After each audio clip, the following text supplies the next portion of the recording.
Amaranantsika ny vaovao kosa indray amin'izao wakatiky ny fety zao dia maro ny kilalao hita seroa an'ireo ankizy madinika ho an'ny lehibe kosa indray dia manome fahafaham-po azy ireo hatrany ny avy ao anivony ny PMU na ny ilay mpikarakara ilay azakaza-tsoavaly. Tato ato dia tsy nitsahan'ny tombony tiriliry no lalovina ka hany ka lasa nitambatra be amin'izao andro fety izao. 500 millions mahery raha totaly izany tiriliry be izany ka ireo dia mitsinjara ny alakamisy sy ny zoma ary ny sabotsy ho avy izao. Tonga ny fety zany hoe tsy maintsy tsy misokatra fa zany point de vente rapitso.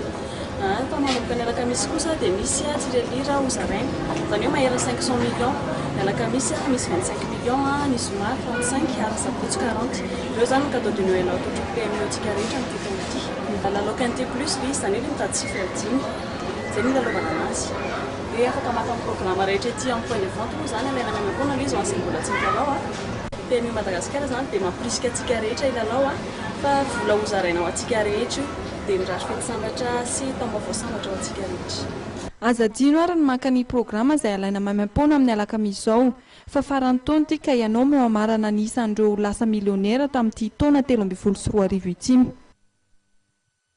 Enery tompolasy tompoko vavy mifarandreto ny fotoanantsika tamin'ity takarivany sasakaliny Noely ity dia isaorana feno ianao nanaraka ny fampalalam-baovao hatramin'ny farany ho amin'ny rapitso n'andro Noely fa 5 ny volana Desambra misy ny fampalalam-baovao eto amin'ny fahitalavitra Ma TV mirary antsika sady ihany koa nahatratra sady ny fetin'ny Noely ho amin'ny rapitso indray zany ny fotoanantsika manaraka velomatoa.